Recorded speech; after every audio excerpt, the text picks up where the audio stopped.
नमस्कार, मेरा नाम गौरव अग्रवाल है और आप देख रहे हैं अड़ी। प्रधानमंत्री नरेंद्र मोदी चुनाव प्रचार के दौरान कांग्रेस पार्टी पर रोजाना एक नया अटैक कर रहे हैं। कांग्रेस अभी संपत्ति के बंटवारे वाले हमले पर जवाब दे ही रही थी कि अब प्रधानमंत्री ने कांग्रेस पर दलितों, आदिवासियों और पिछड़ों के आरक्षण में सेंधमारी करने का आरोप लगा दिया। प्रधानमंत्री मोदी ने कहा कि कांग्रेस ने आंध्र प्रदेश में 2004 से 2010 तक 4 बार SC/ST का रिजर्वेशन कम करके मुस्लिमों को देने का प्रयास किया। कांग्रेस ने संविधान और बाबा साहेब अंबेडकर की परवाह नहीं की। ये मजहब के आधार पर मुसलमानों को आरक्षण देना चाहते थे, लेकिन आरक्षण को धर्म के नाम पर बांटने नहीं दिया जाएगा, ये मोदी की गारंटी है। उन्होंने कहा कि कांग्रेस शासित राज्य में हनुमान चालीसा पढ़ना गुनाह है और रामनवमी की शोभा यात्रा पर ये लोग प्रतिबंध लगाते हैं, लेकिन बीजेपी के राज में ऐसा नहीं होगा, यह मोदी की गारंटी है। कांग्रेस पार्टी ने इसका जवाब देते हुए कहा है कि प्रधानमंत्री पहले फेज की वोटिंग के बाद निराश हो चुके हैं, इसलिए वो ऐसी बात कर रहे हैं। पार्टी ने एक लिखित बयान जारी कर कहा है कि नरेंद्र मोदी का गरीब विरोधी चेहरा देश के सामने बेनकाब हो गया है। वो लगातार कांग्रेस के मैनिफेस्टो को लेकर भी झूठ बोल रहे हैं। तो आज अड़ी में इसी पर बात करेंगे। हनुमान जी भी आए, रिजर्वेशन भी लाए, आया आरक्षण लौट के, लेकिन सबसे पहले आपको प्रधानमंत्री मोदी का वो बयान सुनाते हैं जिस पर सियासी हंगामा मचा हुआ है। सुनिए क्या कहा प्रधानमंत्री ने। 2004 में जैसे ही कांग्रेस की केंद्र में सरकार बनी, उसके सबसे पहले किए गए कामों में था, सबसे पहला काम था चुनाव जीतने के बाद आंध्र प्रदेश में SC/ST के रिजर्वेशन में से कमी करके मुसलमानों को रिजर्वेशन देने का प्रयास।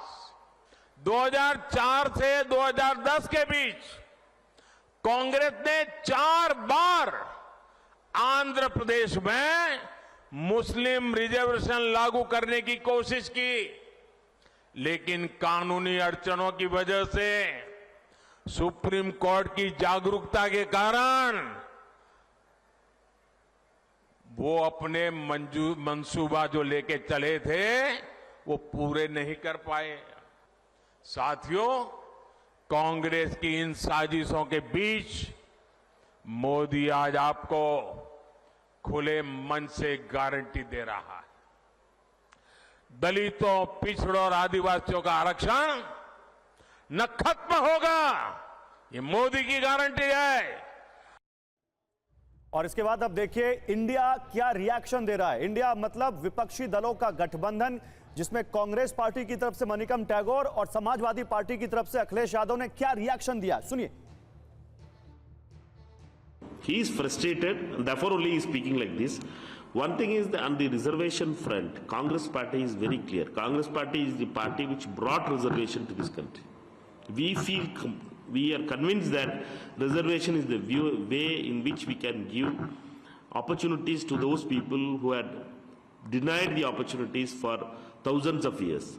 Therefore only the reservation has come into picture, and Congress party for the past 75 years has been implementing the reservation with all challenges. ये हार का रुझान है।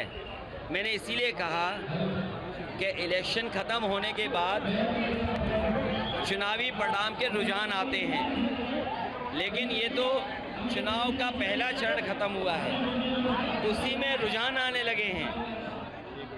ये भाषा का इस्तेमाल करना, इस तरह की बात करना हमारे लोकतंत्र को कमज़ोर करता है। जो संविधान है, जो इलेक्शन कमीशन है, इन चीज़ों पर रोक लगाता है। ये तो मन की बात है जो किसी और के माध्यम से किसी और पे थोप के कही जा रही है। तो क्या कह रही है कांग्रेस पार्टी, क्या कह रहे हैं अखिलेश यादव, आपने सुना। और देखिए इस पर बात करने के लिए मेरे साथ शहजाद पूनावाला हैं, बीजेपी के प्रवक्ता हैं। मेरे साथ इस वक्त यहां पर घनश्याम जी जुड़ रहे हैं समाजवादी पार्टी की तरफ से, और मेरे साथ इस वक्त डॉक्टर टीना कर्मवीर हैं कांग्रेस पार्टी की प्रवक्ता। आप सभी का स्वागत है। और सबसे पहले मैं आपसे शुरू करूंगा शहजाद, ये बताइए कांग्रेस पार्टी, अब आप कल कह रहे थे कि मंगलसूत्र पर, सोने चांदी पर बुरी नजर है, आज आपने कह दिया कि अब ये मुस्लिमों को आरक्षण देना चाहते हैं, ऐसा क्यों? देखिए, कोई भी बात बिना तथ्य के नहीं दिखाई जाती, बताई जाती, और इन्होंने हमेशा दलित तो किया है, परंतु जब अपने वोट बैंक की बात आती है तो दल हित को ऊपर रखते हैं, दलित को नहीं। मैं आपको उसका उदाहरण देता हूं। यह है रंगनाथ कमीशन मिश्रा की रिपोर्ट जिसको कांग्रेस ने स्वीकृति दी थी। पैरा 16(2)(17) में लिखा है कि ओबीसी के 27% कोटे में 6% जो है वो मुस्लिम समाज को दी जाए। इसी के लिए मनमोहन सिंह जी बोल रहे थे। फिर उसके बाद उसी में 16(2)(16) में लिखा है कि 16(4) संविधान के तहत माइनॉरिटी को, मतलब मुस्लिम को बैकवर्ड माना जाए 16(4) में, जो कि नहीं हो सकता, संविधान में रिलीजियस रिजर्वेशन मना है, और 15% सेंट्रल और स्टेट जॉब्स दी जाए उनको। फिर 16.3.7 में लिखा है कि जो एससी का रिजर्वेशन है, जो केवल हिंदू समाज के लोगों को, बुद्धिस्ट को, इनको मिलता है, मुस्लिम को भी कन्वर्ट करने के बाद मिला जाए, ये भी कहा है। उसके अलावा मैं आपको और स्पेसिफिक एग्जांपल देना चाहता हूं, स्पेसिफिक एग्जांपल्स पे बात होनी चाहिए। एनसीबीसी की एक रिपोर्ट आई थी अभी एक साल पहले, हंसराज अहीर ने बताया कि बंगाल में 179 ओबीसी कास्ट में से 118 मुस्लिम कास्ट थी। इन लोगों ने एक भी बार विरोध नहीं किया। तेलंगाना में, आंध्र प्रदेश में, हर जगह पर इन्होंने ओबीसी रिजर्वेशन में से काट कर मुस्लिमों को दिया। ओबीसी का आंध्र प्रदेश में जो 2011 में 5% मुस्लिम को काट के दिया ओबीसी ई कैटेगरी में, कर्नाटका में 4% दिया ओबीसी और एससी एसटी का काट के। जब हमने इसको रिस्टोर किया तब रहमान खान ने कहा कि 6% देंगे। और आखिरी और सबसे महत्वपूर्ण प्रूफ, क्योंकि घनश्याम जी हमारे साथ बैठे हैं,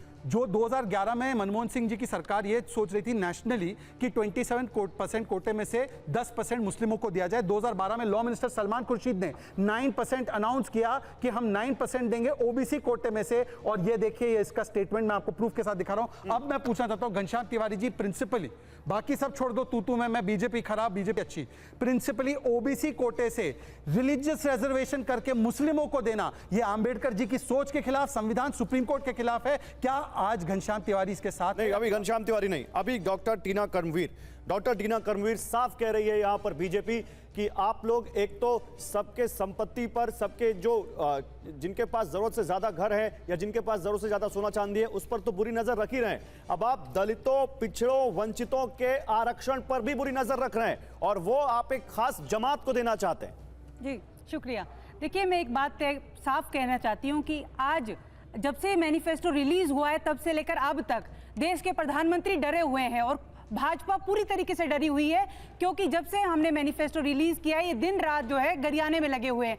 आप बताइए कि देश के अंदर सबसे ज्यादा भाजपा और देश के प्रधानमंत्री सिर्फ ऐसे लोग जो 3 चीजों से बहुत नफरत करते हैं। एक बाबा साहब से नफरत करते हैं, एक आरक्षण से भी बहुत नफरत करते हैं, और एक देश के संविधान से बहुत नफरत करते हैं। और ये साफ तौर पर मैं इसलिए कह रही हूँ क्योंकि यही वो लोग